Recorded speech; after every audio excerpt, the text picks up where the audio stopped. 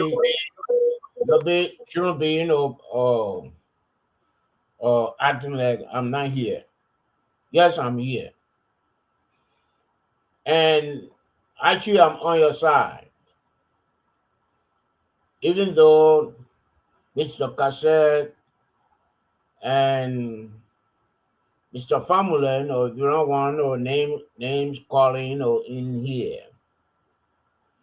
But I listened to a statement, I think that was last year, from the port manager, National Port Authority, saying that the appointment of former senator to become the head of the port of Buchanan was recommended by Yombly. And the whole list that Yombly sent, they went by that. But this decentralization, I feel that we in Harper, we got a worst of it. Sinoport, MPA got a loan during early administration, I think $11 million, to improve the port of Sino. And now the boat at Sino are 6 meter deep. 6 meter. Buchanan Port, I know ArcelorMittal investor in it. It's 10 to 13 meters deep. The port of Monrovia is about 14.5 meters deep. The port of Harper is 5.5 meters deep. 18 feet. Meaning that not a serious vessel can get there. So they work on these other ports, and even the port manager in Harper, let me come there. The appointment was engineered by James Banning, Senator James Banning. So these people want to use the ports. The senators from Bassett, from Sino, from Maryland, they want to use the ports as their cash crops. They are not talking about what kind of benefit will go to the county, what kind of benefit will go to the country, and what kind of benefit will go to the region. They're not. Maybe the argument will be that currently, the National Port Authority is not putting money in the national budget, in the consolidated account. But I think that is wrong. What they have done is wrong, because now we have to have 4 different boards. The board for the Freeport, the board for the Port of Buchanan, the board for the Port of Harper, the board for the Port of Sino. And all the money that will be used, the money that was to be used for the region or to develop the regions and the port, will go to these boards here. So it's deeper than we think. And these people, the Yombly, and Delon and the other people, they did their homework. They analyzed it, decided how much money will be going to them? Even when the ports were not decentralized, senators from each of the counties were designating people to run the ports. So I feel that it is a wrong idea, and I don't know how Buaka was coerced to sign the agreement, because certain people disagreed to it, and he went ahead and signed the agreement. So that is my 2 cents. Thank you.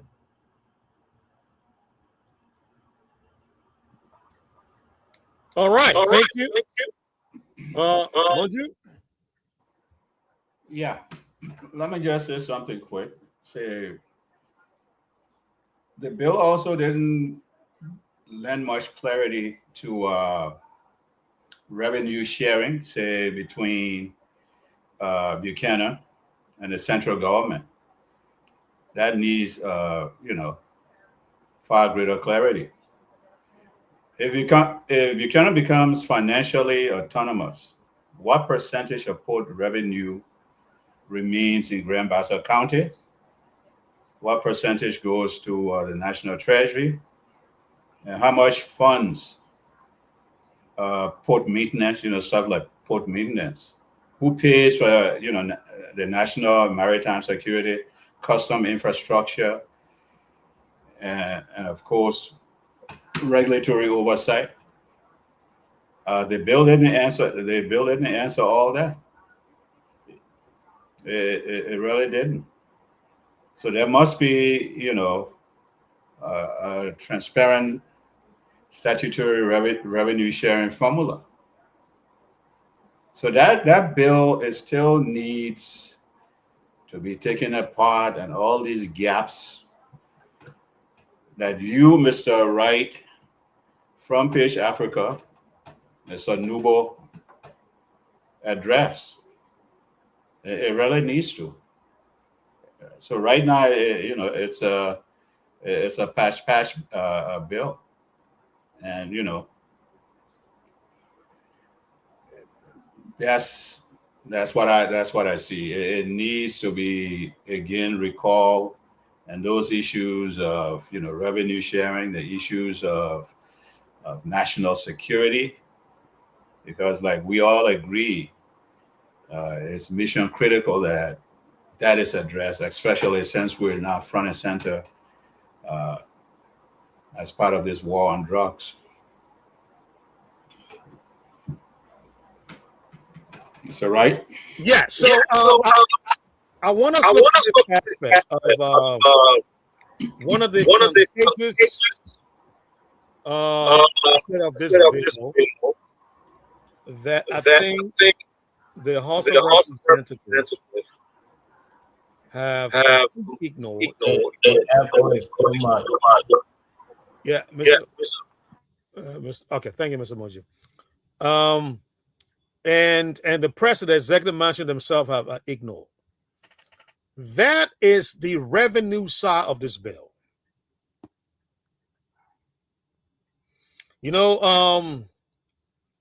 Monji, you raised a very, very a salient question. Every revenue comes down to percentage. Who gets what? Mr. Jala Doba, I listened to his appearance before the legislature, and he was concerned about this. That we are not going to have, I think he was saying that in certain area, the LRA is not going to have the agents there. So LRA is completely blind to setting operation of that part of the port. And that's what he was saying. If we don't know, how do we account for all the revenue that will be raised there at the port? Now, mind you, gentlemen, as we talk about this, we have one of Liberia's largest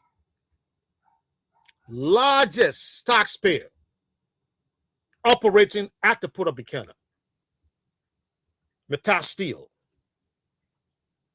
AML is Liberia's largest taxpayer. So when you put your head around it, you can see how, why some of us are saying that DeLone and Yombly knew exactly what to push the bill. Because now they're going to make sure whoever is going to be counterpart is their people. And Boycott cannot object to that. He cannot. And to add to what you're saying, Mr. Wright, they've got no review clause. And that's the problem. Even MPA had that problem. There was no review clause in the 2010 APM terminal concession agreement. Where after a while you say, okay, let's see the performance of this company, and the commission comes together, let's rate it. Should we, call them in and say, hey, you guys are lacking in this area, that sort of stuff. It's not in that. It's not in the clause. So that lesson is a lesson that should be learned, and not only learned, write it directly into the new regime. This new bill that you got. I mean, there's so many gaps. You just can't say, okay, we'll pass it. We'll pass a bill, and then people can run a Mack truck through the gaps within the bill. Come on now. You can't do that. Yeah, like I said before, it's cool. Everybody want, how to call it? Decentralization. It's very sexy in politics. We want to decentralize this because this will open opportunity to create jobs and all that. But you have to do it the right way. Okay? If you don't, there will be a crisis. A huge crisis, especially when you're taking the authority from the national government and spreading it out. It has to be run. It has to be done right. Now, also, I don't think I read anything about Buchanan's relationship with the Yekipa Buchanan rail corridor. Whether, did they put anything in the bill concerning that? What do you mean? This is where the national interest question becomes much bigger.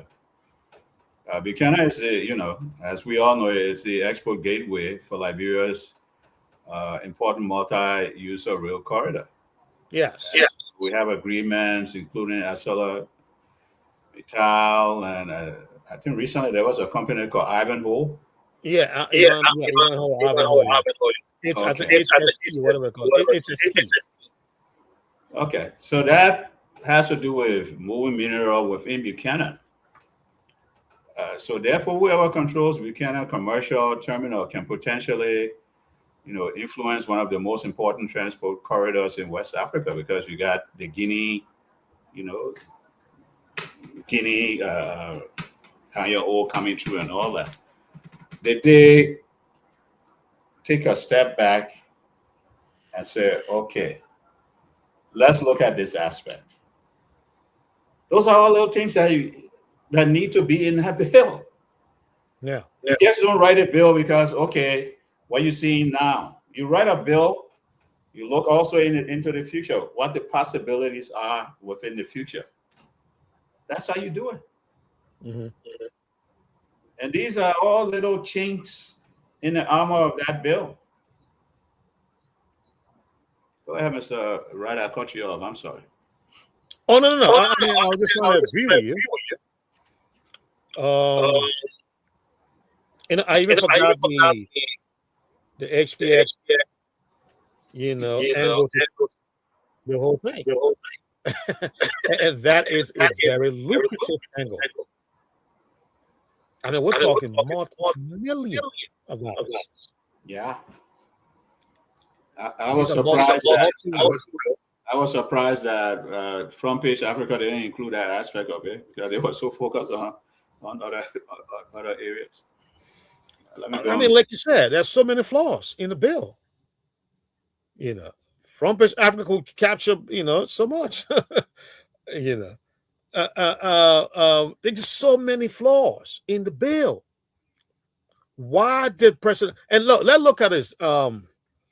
I want to get away from Nyobi and Daro a little bit. Let's focus on the president. Mr. Nubo, let me come to you. Senate President is your old friend. What will make President Boyka sign this into law, knowing that all the flaws in the bill exist? What do you think will be the motivating factor that will make him sign such a bill? I mean, we're talking some matter of 42 years now in governance, in a former vice president of 12 years, former head of the Senate. What will make him sign such a flawed bill? I mean, normally we'll say he will coerce. That's what we say. But I know his people will say, no, he can't be coerced. He got 42 years of experience. He knows these things. He's been through this before. So, Mr. George Nubo, talk to us. What you think were the motivating factor that made the president to sign this bill, as flawed as it is? Mr. Nubo, are you there? Okay. Let's come to you, Mr. Monju. What do you think? What will make the president sign such a bill? Oh, I was muted. Maybe I muted myself. Somebody muted me. I do not know why the president signed the bill. The president rejected the bill last year. And I don't see, the changes they have made in it, and that choosing to sign the bill. And they having this regulator, and the regulator will serve as the player and the referee. I mean, for the put. And they did not, okay, this new group, it's like, giving the group a put that was already in existence, giving it to another group. So as Monju said, money should come from there and go to the consolidated account by percentage. But they overlooked that.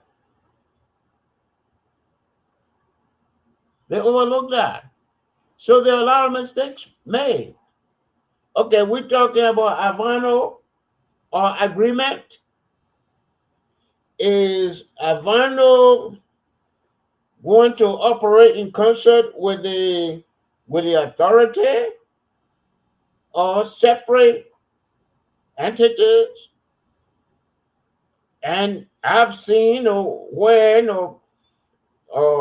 senior politicians from Basel that went to Europe and what with a billionaire put financing billionaire, and I mean, it's kind of fishy. And it's like the LEC. We had Mr. Hush here from Lit Energy. I was asking him how much Lit Energy pay to take over LEC in the southeast, because the electricity was already there, the poles, the transformer, everything was already there, but they didn't pay a penny. It was from maneuvering from lawmakers. And now I begin to learn that Senator Barney has share in Lib Energy. So these people are destroying our counties, they are destroying our community and our country. Thank you. Thank you. Thank you, Mr. Nubo. So we're gonna go to the lines in the next 14 minutes.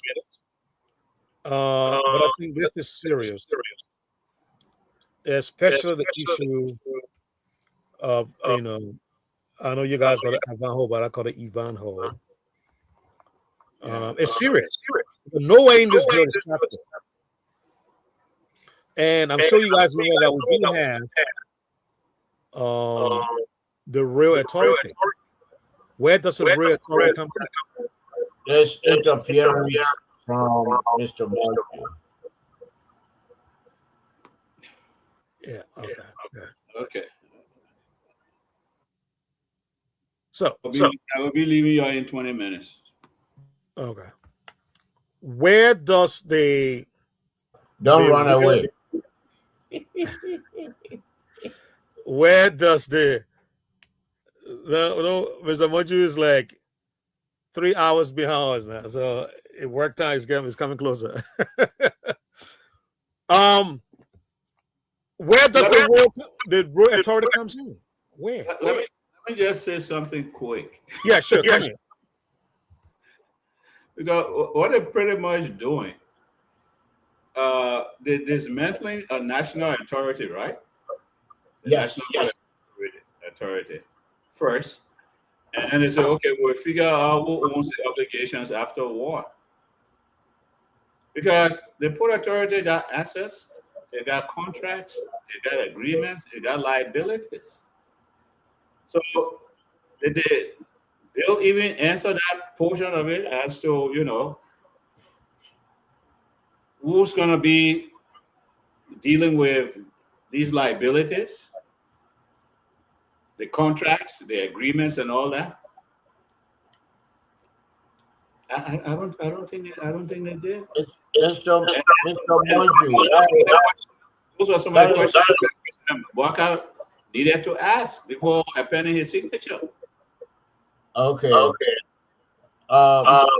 If you can let me respond, because still getting the echo. That is a good point.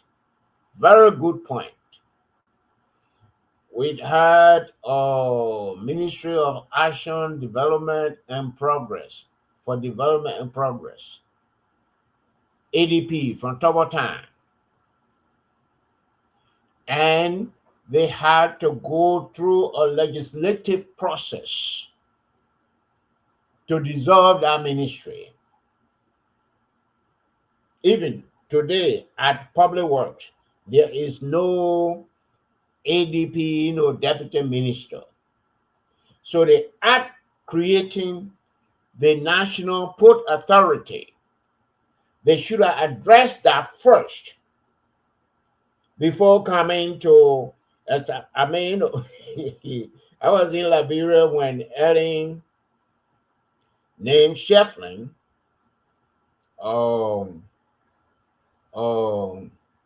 as Biancasili Barracks. But Shefflin came into being by national legislation. So those are the mistakes that we are continuously committing in our government. why Job Wakai went against his own signature in 2025 to put his John Hunker or Nelson Mandela signature on this bill here. I mean, it's personally. That's all I want to say. Thank you.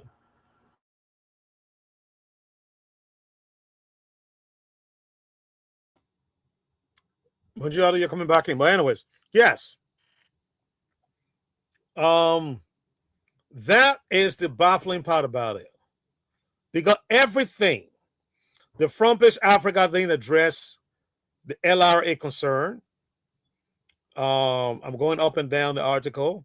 Maybe somebody can help me if it is there. But I didn't see how Jala double concern was addressed. And double Jala has so many concerns. Like the issue, like that issue, a percentage, distribution, accountability, who account for the money that will be collected at these ports, who, and how the reporting system is going to be like, who reports for it right now at the free port. LRA got the people everywhere. They got the people everywhere there at the port. 1 second, I think somebody's in studio and I can see them down here. Oh gosh, come on. I don't know who was down here. Oh man. I hit this. Can you see who down here? Let's see.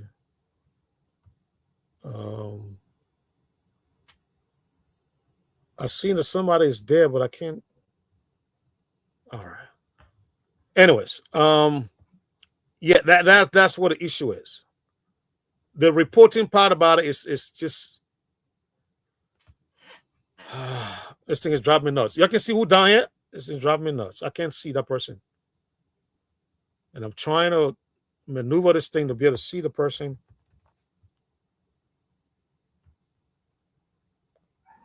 Probably something wrong you're doing.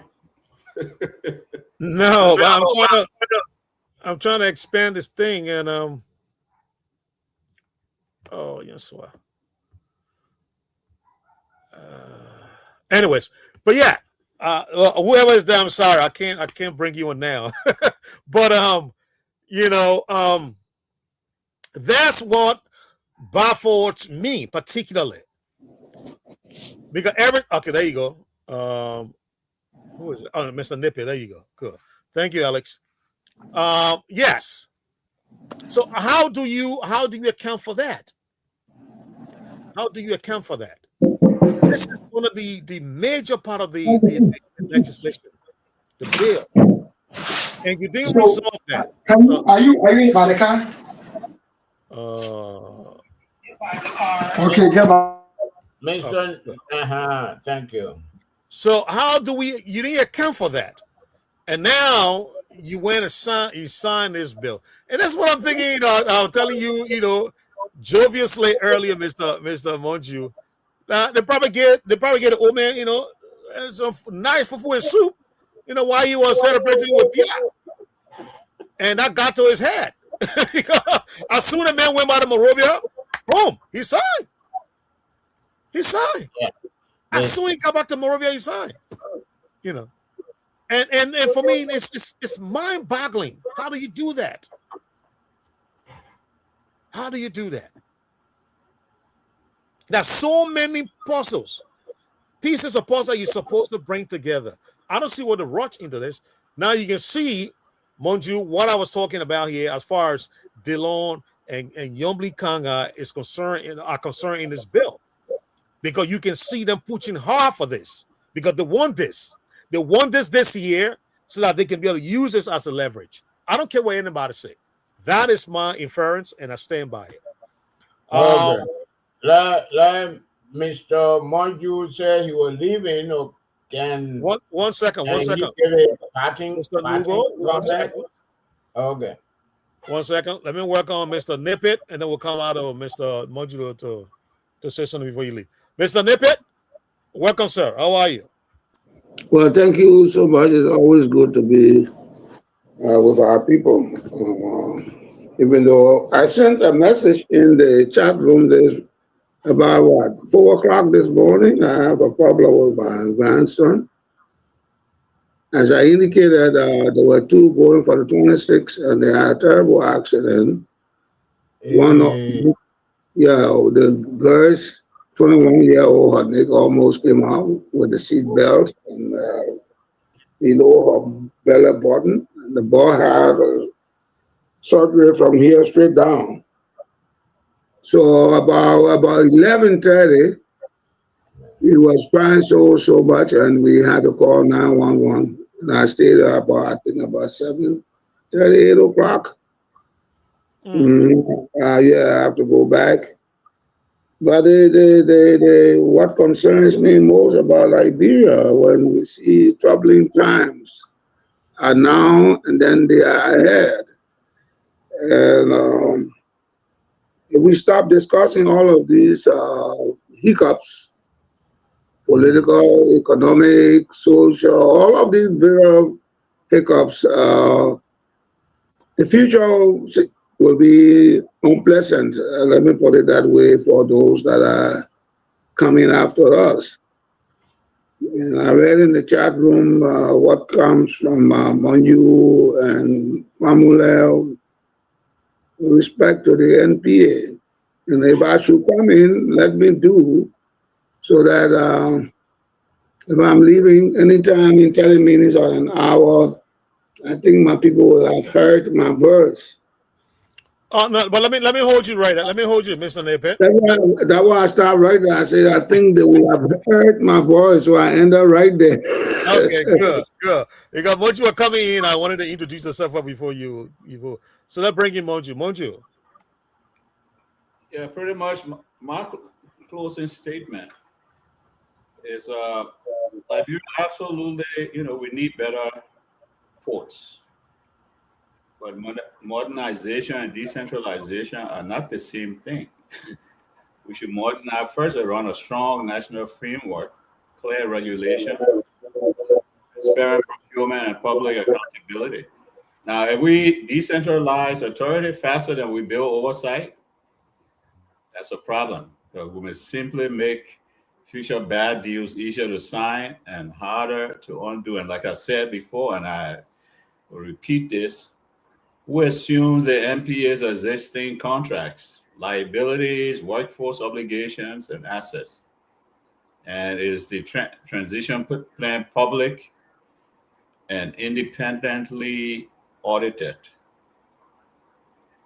So, and another thing I want to add, this company that we're giving the contract to, have we audited these companies' books? That's something the government needs to start doing. You say you're bringing these people, oh, they're coming from Greece, they're coming from an advanced country, they're coming from Turkey, they're coming from Switzerland. So have you audited these companies' books? That's a question for everybody that they build with land in front of, including the members of the legislature. Don't be afraid. Ask them to open their books. You got very, very smart accountants in Liberia that can do it. Audit them. Because you don't want these people coming with huge liabilities and looking at our ports as assets that will apply to their liabilities. And I land. I see you guys maybe sometime this week. Thank you, Mr. Monju. It was a pleasure having you. Maybe tomorrow. That's right. All right. So before we go to the line, let hear you, Mr. Nippet. It'll take a few minutes. Well, I'm troubled because if what has happened, the signing of a bill to divide the port as a way that you have an elephant and you are dividing it among sectors, I think it's troubling.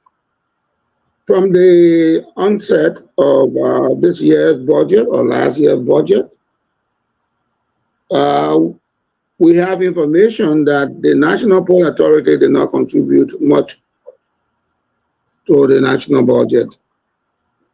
If that information is correct, then we see the same thing obtaining in Palmas, in Greenville, Buchanan, and all, and then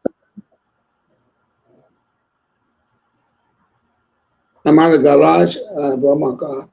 And all the problems will be people doing well. The counties now have the ports have been decentralized. So who control the port? Would it be controlled by the National Port Authority, or you call that the National Port of Buchanan, of Sano, or Maryland, respectively? Now, how do you bring all of the monies together? How do you bring that together? And if you were giving me that port to manage, I'm from Germany, like when you were saying, have you checked my capacity, my financial capacity? Or am I just coming with a big need to railroad the people of Liberia? The third thing has to do with individual interests. I don't know what the rushing is all about. Maybe the day I have an opportunity to be confirmed, they might throw that in my face, but I'll tell them point blank. Liberia is for all of us. A few individuals who don't know their time of life cannot do certain things that will endanger the safety of the future of the country and for those children that are yet unborn. You want to do something that the population agree to. Even if you have 60% of the population or 52% of the population being in agreement with what you want to do, then you can go right ahead and do it. But if few persons just sit in the place, they have a term. Their tenure are 6 and 9 years respectively. So in 9 years expire, you're no longer in the Senate, but you've done certain things that are irreversible. And because it is irreversible, it will take a longer time for all of the good fruits to bear. Is it going to be for Buchanan alone? And the government are having share the collection? So who will be there to manage the port? Is it going to be not only the National Port Authority, or it will be under the National Port Authority, but it will only be the Port of Buchanan, that anybody can go into the coffers and take any amount of money that they want to take. So it's troubling when all of us don't know what contains in the bill and what the benefit will be to the general public. I rest my case there. Thank you, Mr. Nippet. Alex, let's go to the line, grab some calls. And we'll be right back to continue with the discussion. Mr. Nubo, are you trying to comment? Yeah, I mean, you know, we needed to acquaint Mr. Nippet with the first phase of the discussion of the city of Monrovia. I mean, or what the name. Yeah, but let come back and we'll do that, and then we'll pick it up. Came from. Okay, yeah, but let's come back. Then we'll continue. We'll go back and we're going to acquaint Mr. Nippet. Okay. All right, Alex. Yes, so first and of course, that's it here tonight on Top 105.3. For those of you been listening to us, let us say keep listening, don't you go away. For those of you just joining, let's say welcome to the platform here tonight. You can put in your calls on 0776 105 105 881 143504, and let's hear you tonight on the platform. 0776 105 105 881 143504. The numbers will pull you through, and trust me, you're going to be live tonight on the program I beg to differ. 0776 105 105 881 143504. Let's hear you tonight on the platform. 776 105 881 1435 04. Let's hear you tonight. Whatsoever you listening from, it's good to have you here on the platform. 0776 105105 881 1435 04. 0776 105105 881 1435 04 are the numbers support you tonight, and you will be live on the platform. I beg to differ. You just listen to the panelists discussing that we're having the issues. It's about time that we come to the phone lines and hear from you this wonderful time. 0776 105105 881 1435 776 105105 881 1435 are the numbers support you through. And let's hear you tonight here on the platform. I beg to differ here on top 105.3. For those of you just joining us, let's say welcome to the radio service of Teacher of People Communications Incorporated, top 105.3, coming to you live and direct from Zulu Whiskey, Grand Gile County. Let's be having a wonderful time together here tonight.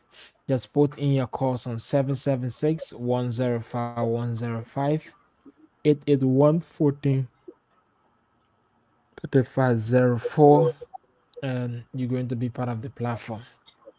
We're trying to get our team some here tonight. Keep it rolling.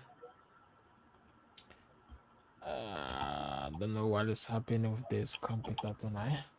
But keep your calls coming in on 0776 105105 881 1435 0776 105105 881 1435 the numbers support you through tonight, and you're going to be live here on the platform. They are back to D4.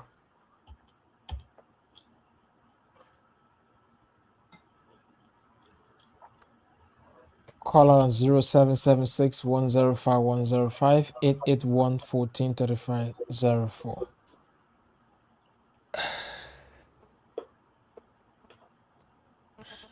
Let's go on the line and pick up Mr. C. Gonda. Good evening, Mr. Gonda. Welcome to the platform.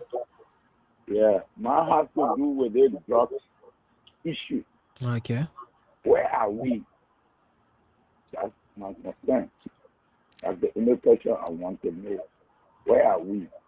Who are the senior government officials that the police directors took up that are involved in this drug issue? We are not getting anything. All we're getting is police officers, security officers. Are they the senior government officials that you spoke of? That's my concern. Thank you. Thank you so much for being part of the platform. So you can do the thing called on 0776 105 105 881 1435 0776 105 105 881 1435 the numbers will pull you through tonight, and you're going to be live here on the platform. Let's hear from you. 0776 105 105 881 1435 776 105 105 881 1435 the numbers will pull you through tonight, and trust me, you're going to be live here on the platform. Let's hear you. 776 105 105 881 1435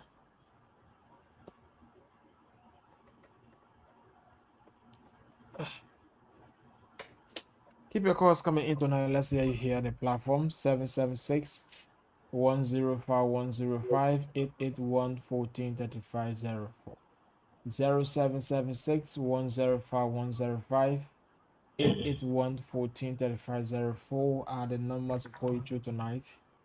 Trust me, you're going to be live here on the platform. 0776 105 105 881 1435 776 105 105 881 1435 The normal support you tonight going to be live here on the platform. Let's see what we can do here to get our things on while we await the course here tonight. So call us on 0776-105-105-881-143504 and be part of it tonight. 776-105-105-881-143504 are the numbers of poetry going to be live.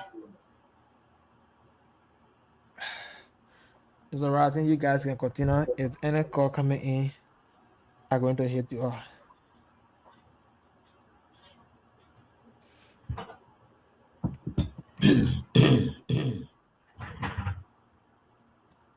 Thank you, sir. Thank you very much. As I was saying, I was trying to do some baby up thing in the back here. But yes, I want to thank Mr. Gonda for being part of the program. Mr. Gonda, I don't know if you're listening earlier. I think we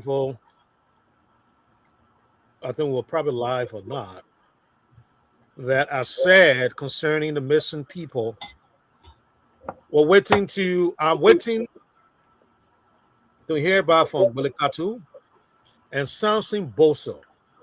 They have told me that they have the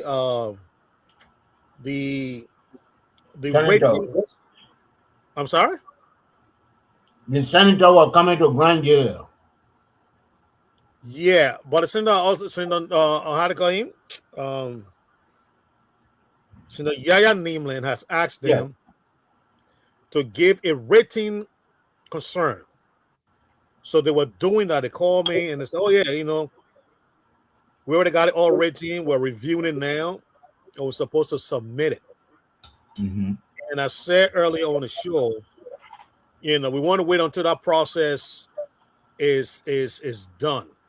Once they submit that to the caucus, because this is what the caucus is asking for. So once they get out of the caucus, we're going to pick up from there. Right now, we want to give that process a chance. So that's what I said from the beginning of the show. You asked as to where we are. And so that is the update I'm giving you.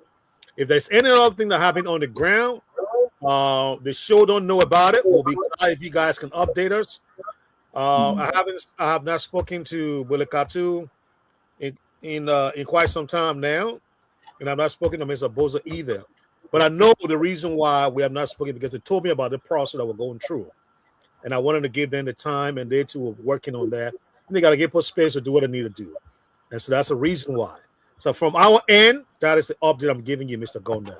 But thanks for asking that question. And like I also said, we are not giving up on this issue. We're going to stay with it. These people got to come home, dead or alive. There's no way we're going to stay off this topic. No way. No way we're going to stay off it. All right? So everybody can be rest assured of that. We are not staying off this topic, not at all. All right. I haven't said that. Mr. Nubo, you want to... Yeah, so Mr. Wright, I think his other concern was where are we when it comes to the issue of drugs because the police commanders call all our name, all was suspended. So asking like, where are we when it comes to the issue of drugs? Oh, I thought I was the missing point you're asking about. I heard where are we? All right, let me have Mr. Nubo and Mr. Nippy respond to that. Let Mr. Nippy go.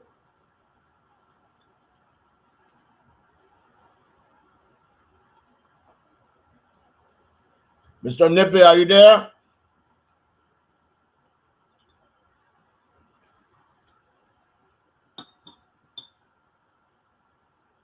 Okay.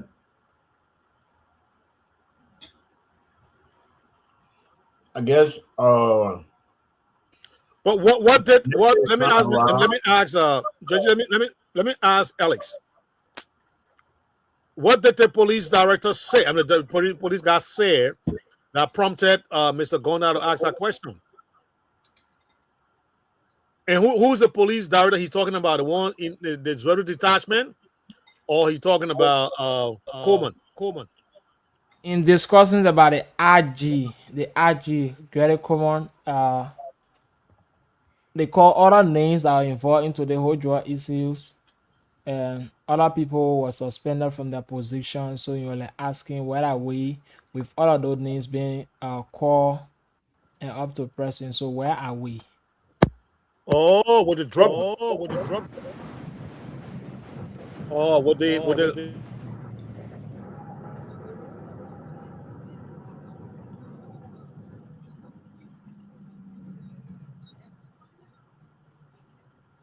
Okay. Mr. Happy Conrad raised his concern about what is happening since the RG says that there are big hands in this drug business. Who are the people? Even though they have some police officers arrested, disrobed, and some are incarcerated. So his question is about who the big hands are. Because if the police director claims, suspects, and alleges that there are big hands in the drug business, then that means he has the relevant information backed by evidence.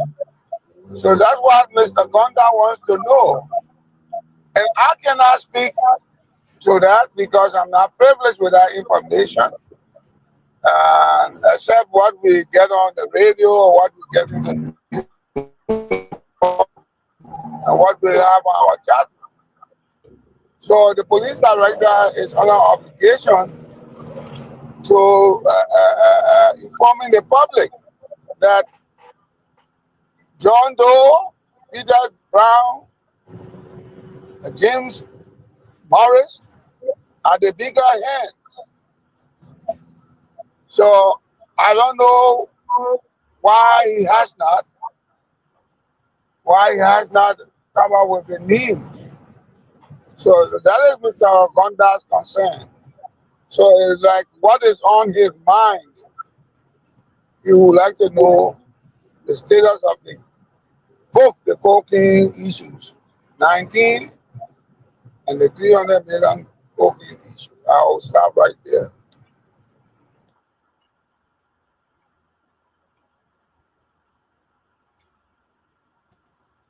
Mr. Nuba, you got something to add? Are you there? Yeah, Mr. Nuba, do you have something to add?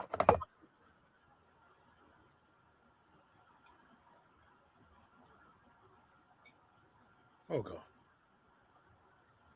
Mr. Nuba said, do you have something to add? Well, I don't think I have anything to add because we have been talking about the drugs and we have been talking about the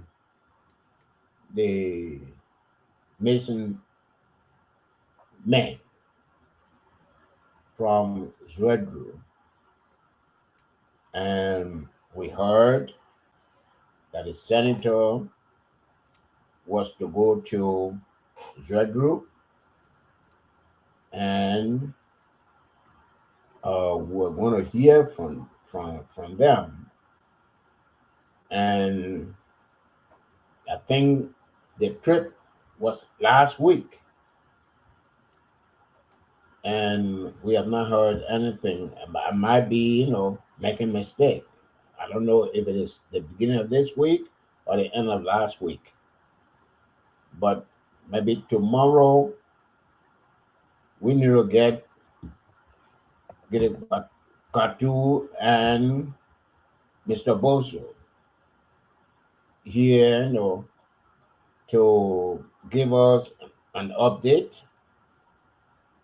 And even if they are going to protest, to tell us what is the timeline for the protest.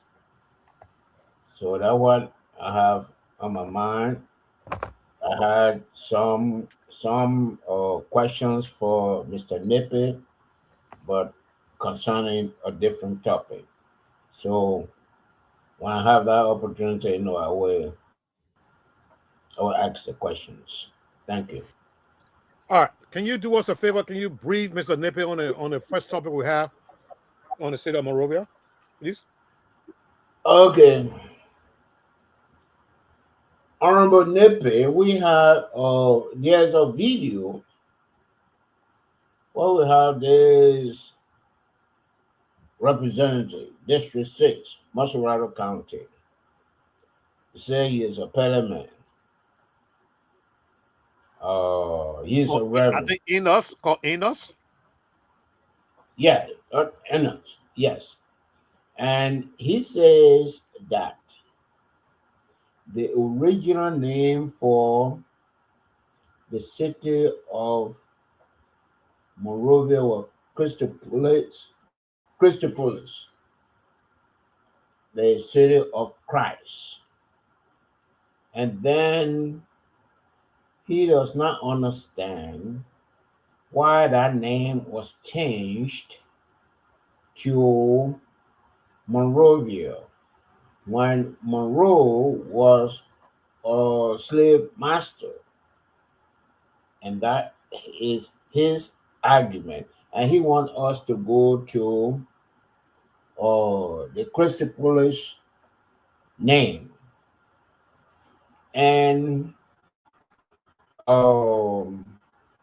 we call Monrovia different names from all over the country. From Maryland, we call it Truba. The Bassa people call it some name. The Crew people call it some name. The Pele people, the Loma people, and so forth. So, my question to you is, what was the name of what we call Monrovia before these? I mean, I know the origin of Maserado. I'm not asking about that, but I'm talking about what we call Monrovia now. What is the origin of the name? Thank you. The origin of the name Monrovia. Is that a question? The original name, the way we used to call it before the settlers came. You mean Duka? Yeah, Duka. Where Duka name come from? Duka is, you know, that it's just how the Fanti and Basha people sometimes a child is born on a certain day. They say, for instance, Sunday, they say Sunday Ga or Sunday Ma. And then if it's Saturday, they say they call the man or woman Saturday. So Duka is named after the two rivers. Duka is like the bottom of at the two river. At the two river. And you know the two river starts from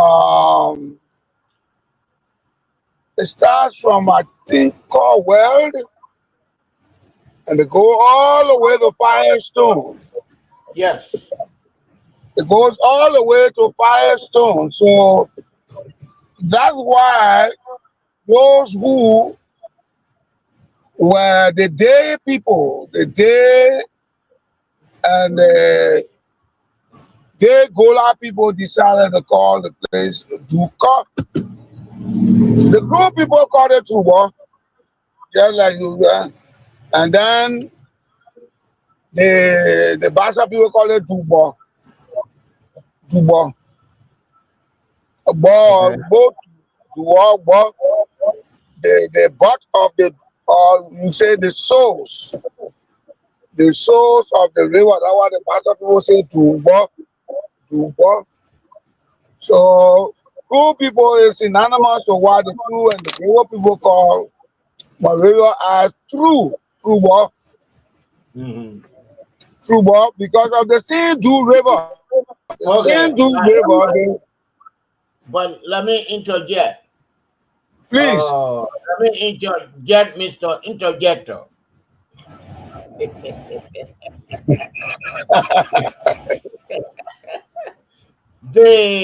We call that. Someone told me I live on a Dupo Road.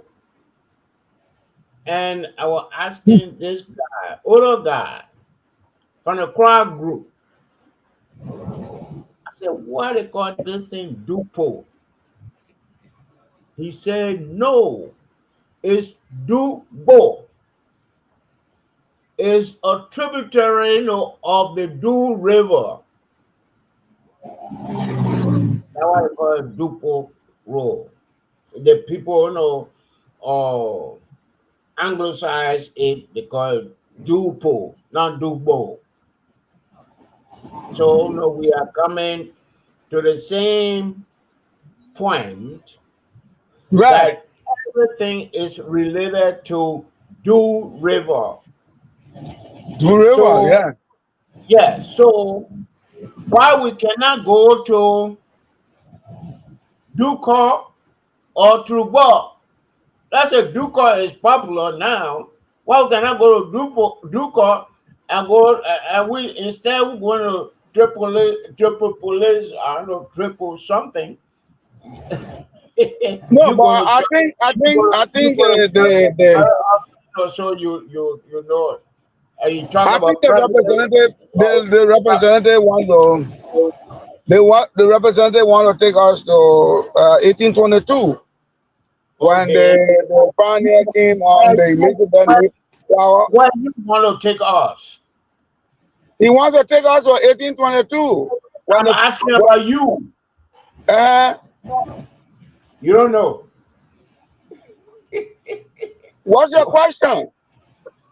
I say Yeah, you you are get the saying that the question. representative want to take us to 1822. I say you, Honorable Nippy, which year you want to take us to? In naming Oh, Monroe. I want to maintain the status quo that it is Monrovia Chris. Okay. because they have been Monrovia since 18. It's been Monrovia since I think just after the independence or prior to, but I know the date is December 25th.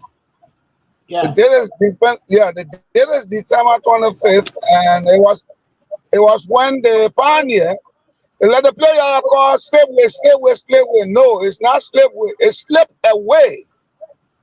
Whenever the pioneer were engaged with the native and they had caused grave damage, they would slip away and get in a canoe and go right back on Providence Island. So it's not slip away, slip away, slip away, as the people call it. It's slip away. In other words, after the carnages on Greater Monrovia, then they will slip away to the Providence Island where they are initially called Christopolis. Because Okay. all of the people that came, most of them that came, they were Christians, Baptists in particular, under the ages of Eli Aries, Jehudi Ashman, and Elijah Cowell, and all of these gentlemen. And when it came, they said, well, we got here by the mercy, I'm paraphrasing now, we got here by the mercy of Almighty God. So why don't, by Christ's own intervention, we were fortunate to come. So we call the place Christopolis. Now, that's 1816 to 1822. But on December 25th, I think it was 1825 or so, they decided to climb up the hill where you have the current YMCA now. And it was at that time, it was taught by them to use the name of Monroe, Monroe, and then they put Monrovia. You see, so I think we are known to be Monrovia, the popular Liberia, and so I would differ with the distinguished representative, and he wants us to go back to Christopolis. Okay. Before independence, Monrovia was named by Gulo Harper, and even the name Liberia. And because of his efforts, that's why they named the city of Harper after him. But you, the representative is saying that Monroe was a slave master, and he did not want the free slaves in America. So why we honor him? Why can't we go to the missionary version, be it Providence or be it Christopolis or cripple police? What the name your call is? It's like you Christopolis. say, Chris Yeah, to Polis. police. That what your call is. But I'm asking you that why we cannot go back to the name the place was called before the people came. And you are saying, oh, let bygone be bygone, or let go with the Unless you name. want us to go to Dubai. Let go with the name. That's why I'm asking you. Let go with the name. No, we are used to. It's like the problem Gandhi, or movement is having all over Africa now, because the new Gandhi position. The new generation has realized where Gandhi stood. And that's why even the Bali Island, those we are destroyed, a conservation area. That's why we don't have Gandhi monument there. We don't have Gandhi, conference center. Yeah. So you want us to go back and say, oh, we call it Monrovia or we call it Christopolis. You know, It's just that thing. It's just like Mr. Nippy, let me chime you a little bit, please. you So do. you earlier I talk about Pan-Africanism. I said the reason why I referenced former President Laurent Gbagbo in my explanation when I was talking earlier, I said because he's a Pan-Africanist. Look, President Gbagbo was the first man to look at the European president in the face and say, look, you didn't bring about democracy. Democracy was on the continent of Africa before you got here. Yes. How you think we elected our chiefs? How you think people became chiefs in our villages? Because these clowns, small clowns come together. The clowns, the clans, whatever we call it, came together and say, okay, I represent the clan, and we think that Mr. Nippy is a leader among us. So he will represent us. Isn't that what democracy is all about? So the people have representation. So we know this. You're not teaching us anything new. I guess what I'm saying is that I learned this in a very early age, and it remains true today. Those who try to see the world through other people's culture will remain lost until they leave this earth. There is a reason. Repeat that. Those who try to see the world through other people's culture will remain lost until they leave this world. There's a reason why the Ghanaian will tell you we are the best in the world. Because the Ghanaian sees the world through the lens of his culture. Yes, he may come to the white man home and try to survive, but he never gives up on who he is. There's a reason why today when you go to Home Depot, you go to Lowe's. I don't know what happened in other states, but here in the state of Virginia, in their training manual, They have three there because the Ghanaian promoted that language here in America. And the white man respected that and include that in his orientation. But we cannot do the same. Here is Mr. Indus, or Representative Indus, who is a representative and is from the Pele tribe, the largest tribe in the nation, is looking in the face of the camera and say, I want to go by the Crystal Police. This is a Pele man. He called a Pele name. Or he called some crew name. Or some crown name. Or Bassa name. No, he didn't do that. He said, I want to go by the Crystal Police.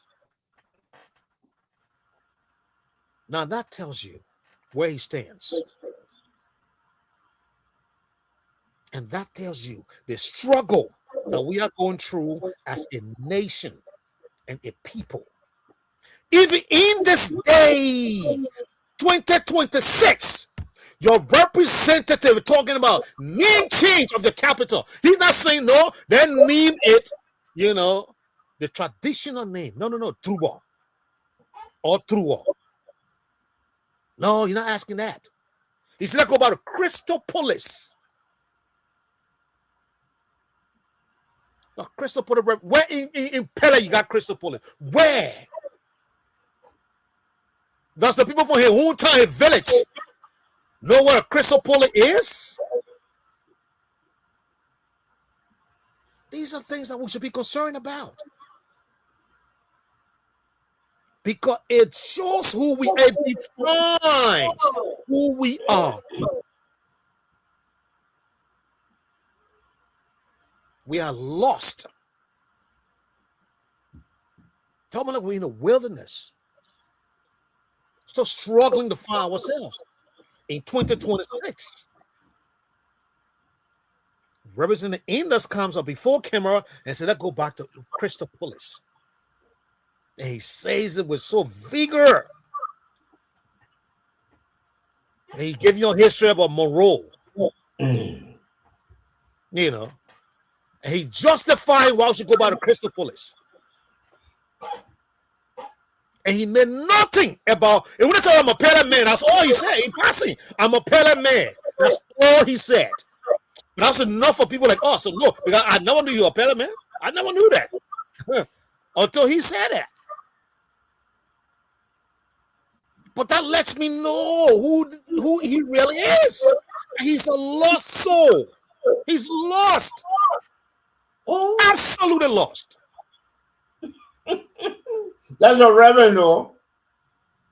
He's lost. He's a lost revenue. The man promoting other people's culture.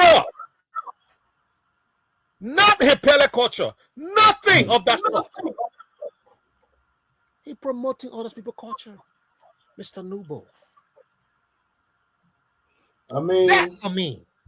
It's a problem. But I want to get a floor to somebody to come. He gives me something to think about. The place we call Harport now. That cape named by the Portuguese as Cape of Palms or Cabo de Palm.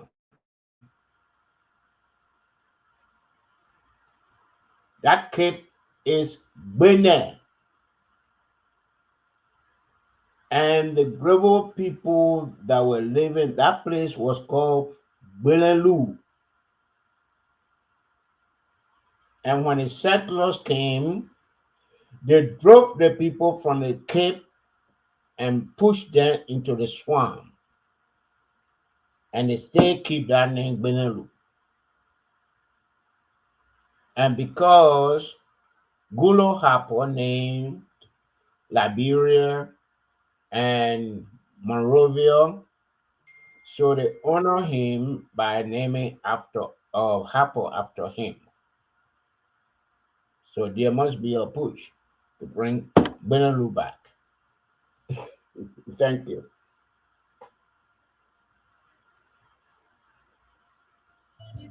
Mr. Nippet?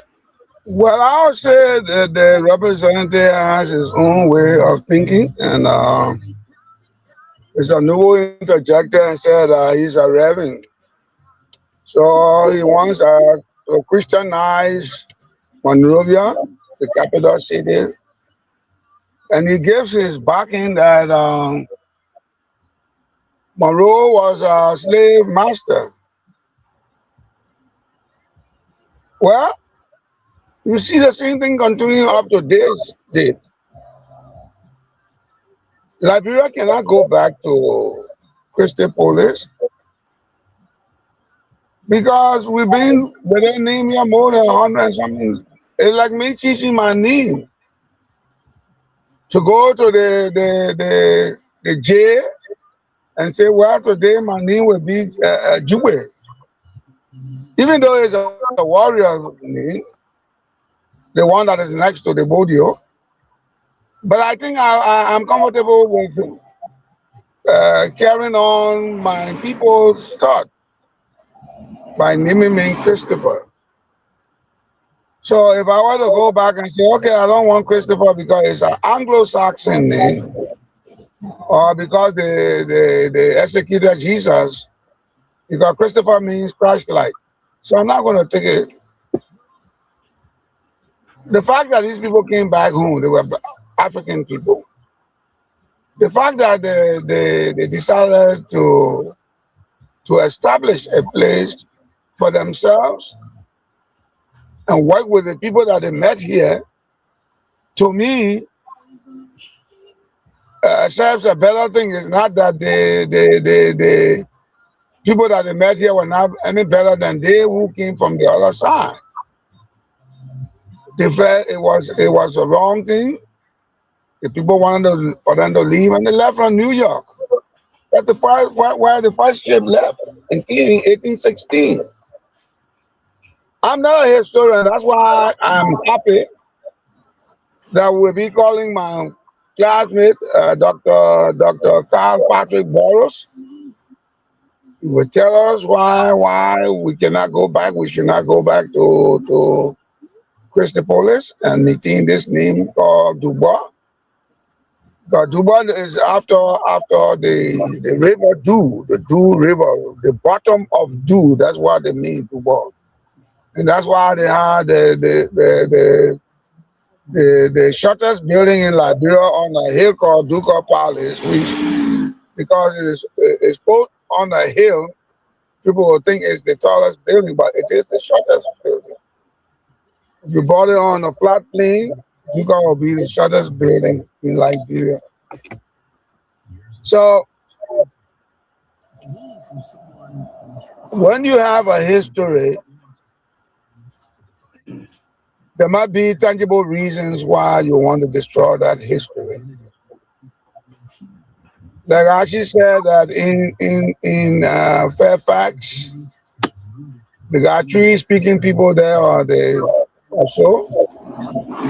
Tubber thought about that when he was president, to look at Bond County to make it the central area, and then to craft a name, the dialect, not a name, the dialect, for us to be like the people who speak Swahili in the place, the region of Kenya, so that we could have a common language that wherever we went in this world, we speak Pele.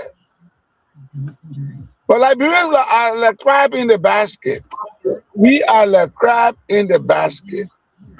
When one person is coming up, we want to bring that one person down and see whether the other person can rise up.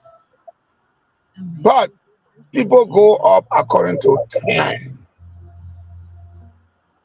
the creative faculty in his genius, decided on time. He himself took time to make the world. And on the seventh day or so, he will rest. So everything on this earth has time. If the time comes after we pass away, if there's going to be reincarnation, we come and meet Monrovia is called Dubois, and we have a kind of retroactive thinking spiritually and say, oh yeah, when I was here, it was called Monrovia, but now it's Dubois. That will be their time. And they will have a profound reason for changing the name to Dubois. Can And then can I interject there, Mr. Napier? go ahead. I don't think that would be, because I know you try to emphasize the phrase retroactive. I think that will be more progressive. Well, it will not be your time. It will not be my time. It will be their time. That's what I said. Can I interject too? Go ahead. The name was changed to Burkina Faso. And the generation at the time did not complain. And even the current generation, Honor Tuari, they are every day celebrating that name, the nation of the upright people. Yep. So that was my interjection. Mr. Lepe, I agree with you. It's just like Ghana. Before 1957, I think it's March 1 or March 6, Independence Day. March 6, I think. May 6. It was called, May 6. May 6, okay. It was called Gold Coast. It was called the Gold Coast. But Nkrumah and all of the people that were walking towards self-mastery, they decided to call it Ghana. And I think if you go into the Bible, there's a tribe they call the Gan, I think the Gan tribe or so. The Gan tribe is there in Ghana. Yep. So they decided to call it Ghana, and today's date it is Ghana. So you go back to 1957, you are using a name that's almost what, 53 or 63 years. You see, the point I was making, it will not be wrong. And I emphatically stated it will be because the people after us saw why they should name it Dubois, Trubois, or Duco. And they will be right. Because the settlers came and they met this river, the Du River. And the people who had settled here prior to their coming decided to use Duca, Tubo, and Dubois. So those names are synonymous to the river. They speak about this river. They have a profound reason of calling this place we call Monrovia today, after the president Monroe, Duca. So if they came in their time, if it is possible this time, if a referendum, we can go to a referendum and say, look here, the slave masters were the one that imposed upon us this name. They started with Christopolis, now they came with Monrovia, James Monroe, who repatriated the people. So we will go into Dubai. And then the Liberian name, place of liberty, freedom, and all that. And then we will change it to say, we're not going to use Harper's name again. And then the people in Kipama will say, we're dropping Harper's name, we want to Balalu. If it is the desire of the people. And then the referendum speaks to that. empowers those who will want to change the names, the name can be changed. But until we can go to a referendum and the outcome dictates that Monrovia be changed from its current, from what we call it to Ducal, Dubois, and Trubois, it remains Monrovia. Because I don't envisage the government will want to put out millions of dollars only to change the name from Monrovia to Ducal, to Dubois, to Trubois. I don't think the government want to do that. Why not? I don't think, because a whole lot of records will be changed. But you got to start from somewhere. I mean, here is the point here, Mr. Nitpick. You're looking, you are so searching. At this point, you are lost culturally. You ask a young Liberian right now, you know who he is. You tell you know what I mean, you don't even know who the hell he is. But then the thing goes for Nigeria. No, it doesn't. I'm coming. Give me a chance. The governor of Nigeria during the olden days, wife, was the one that imposed that name on the country, Nigeria. Yes. In her thinking. That's the reason why you cannot compare Nigeria to Liberia. Why?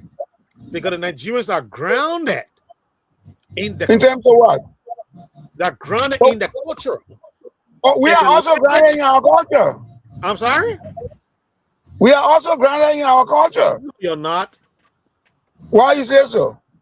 Because you cannot identify 60% of Liberian youth to be able to speak the dialect or understand it.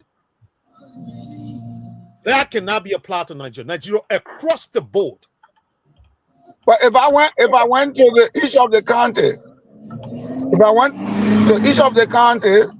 that 60% would be more than 80% for Eastern Ground County. No, it won't. No, it won't. No, it won't, Mr. Nepe. It won't. Have you done that study? Indians don't even know how to identify themselves. We don't. We don't know that.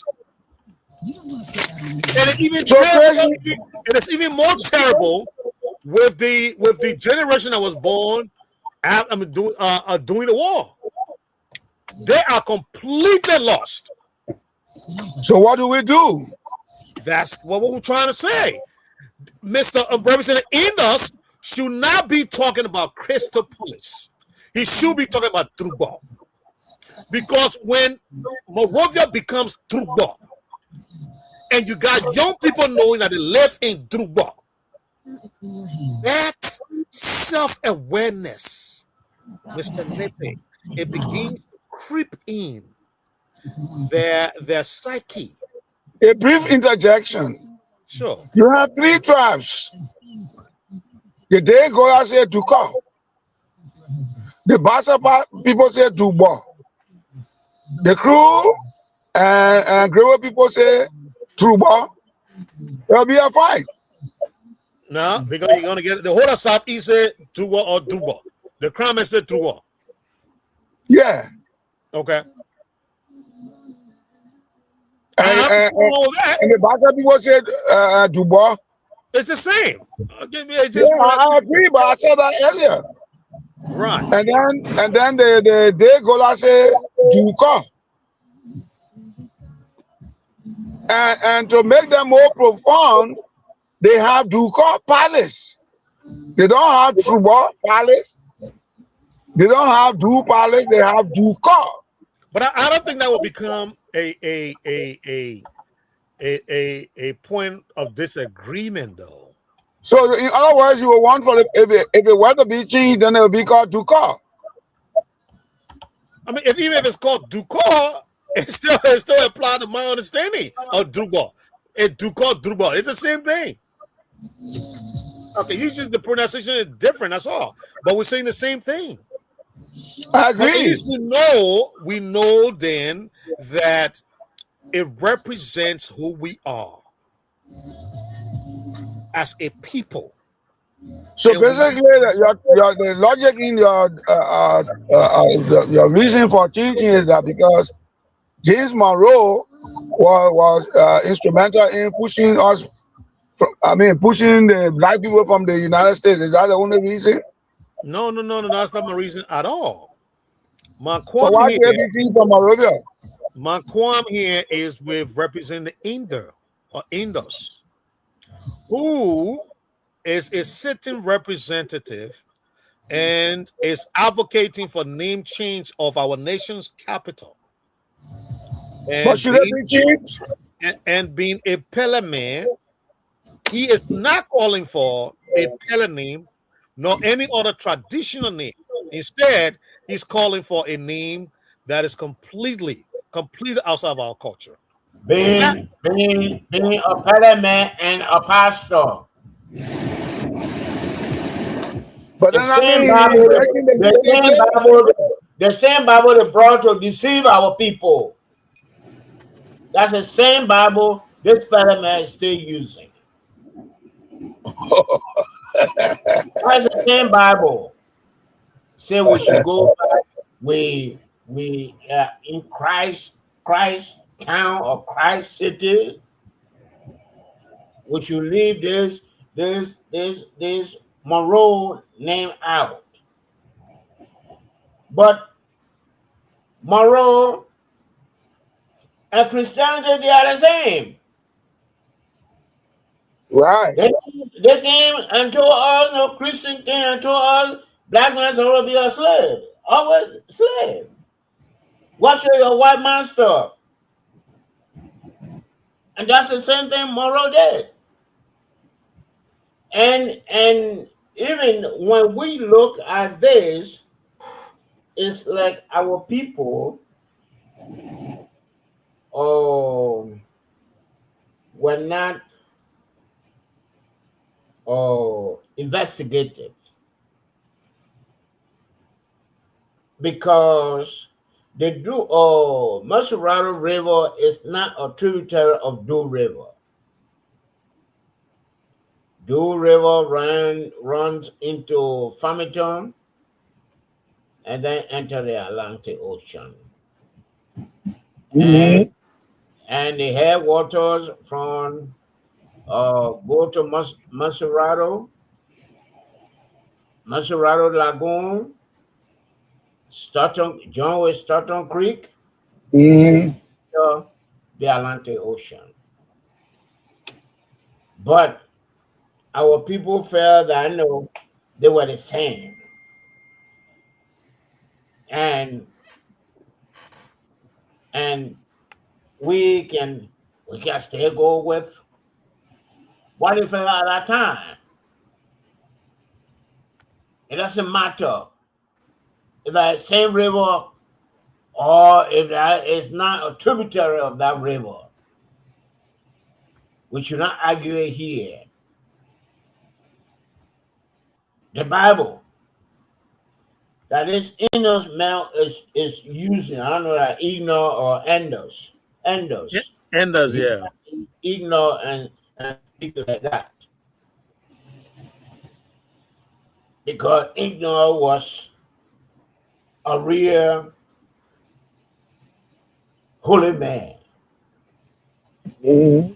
That's the same Bible they use to burn all the books that were written in Grebo in Maryland County.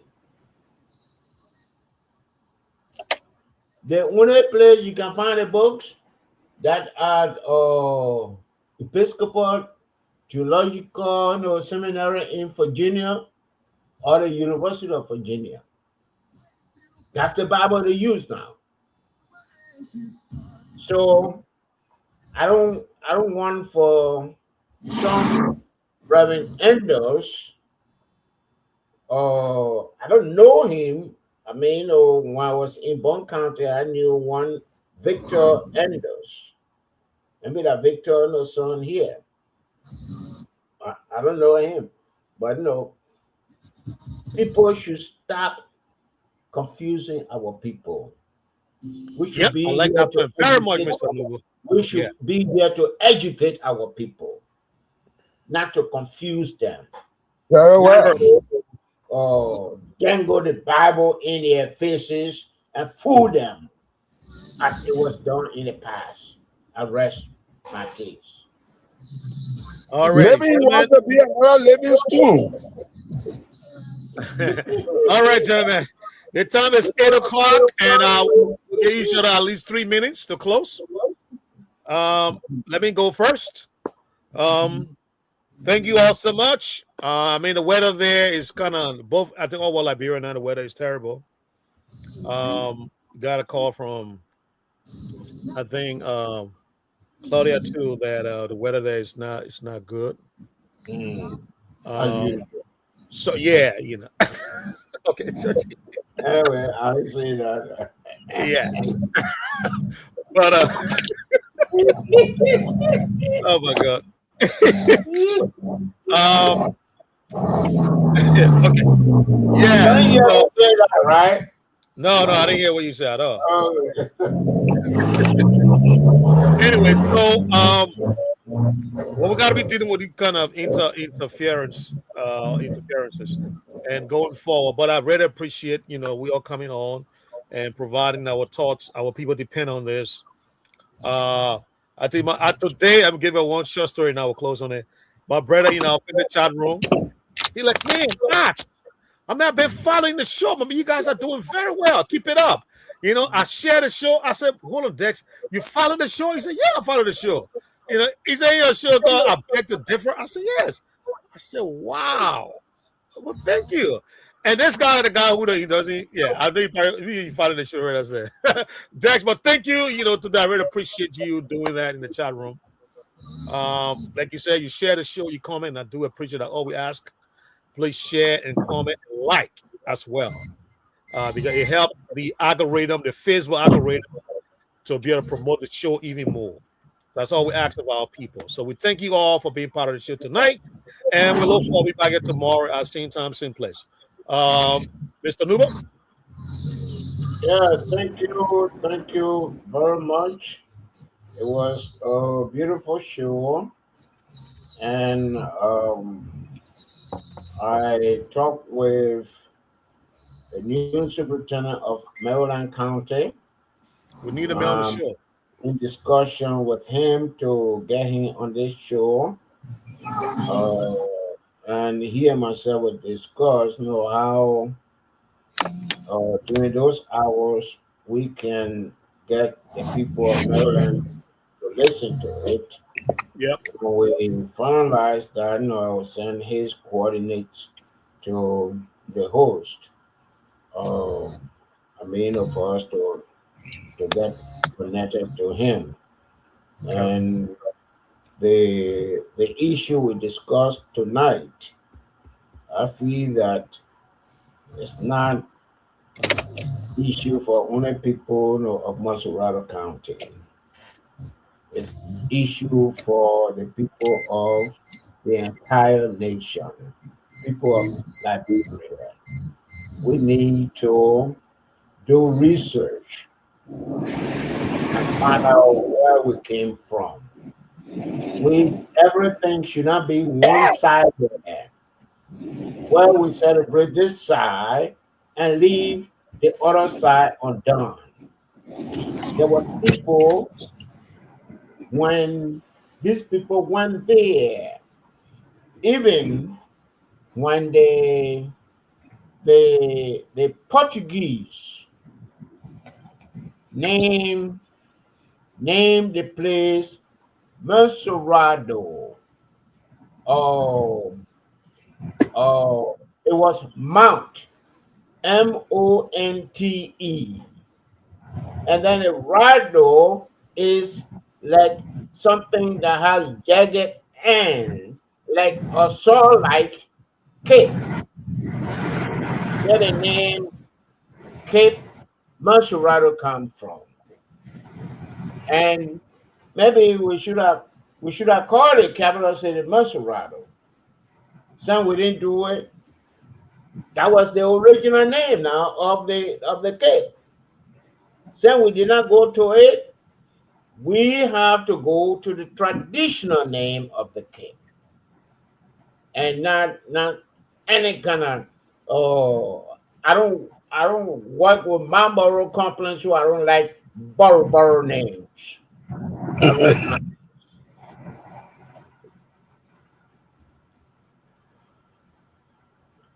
Well, God rest it was a good show. Thank you, Mr. Right, Mr. Nubo, Mr. Alex P. Ulu, and all our radio and television listeners. The question is, when will that change be effected and how?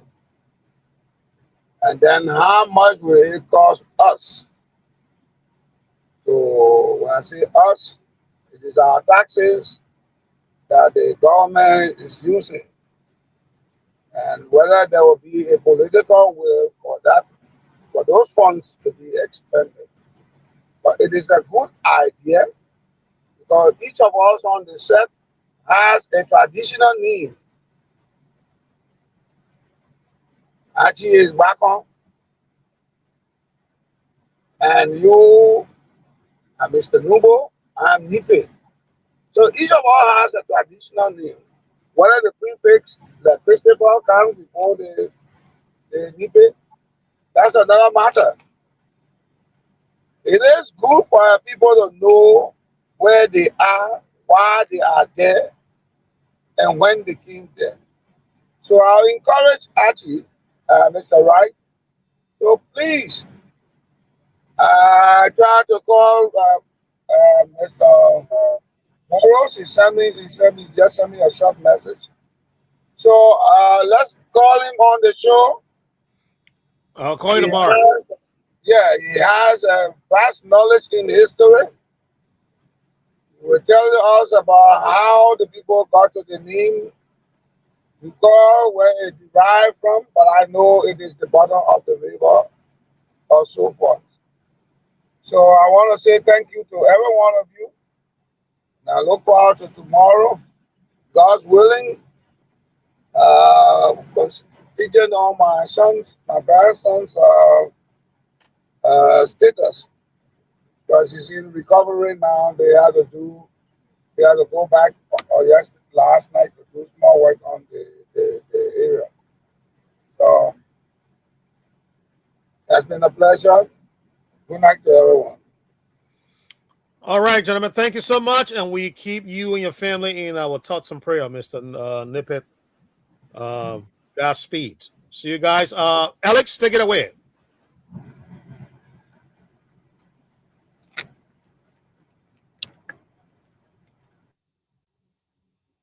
Alex, are you here? Alex is there, but I'm going to. Okay. Yeah, so I hear. Alex, send us home. Okay, we're listening to you, Alex. Wanna go home? Yeah, let me say many thanks to all of you for coming on the platform. We're sorry for joining you late. The computer was very slow here to our side, responding slow.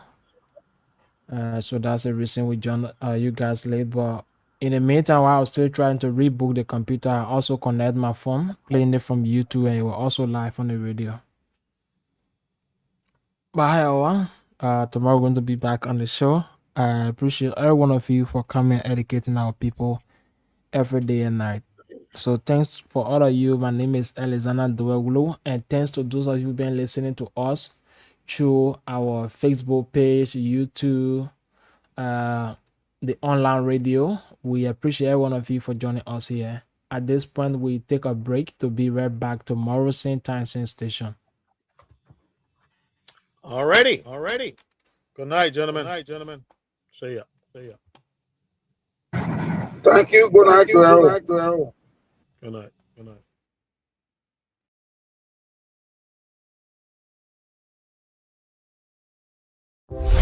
TOP FM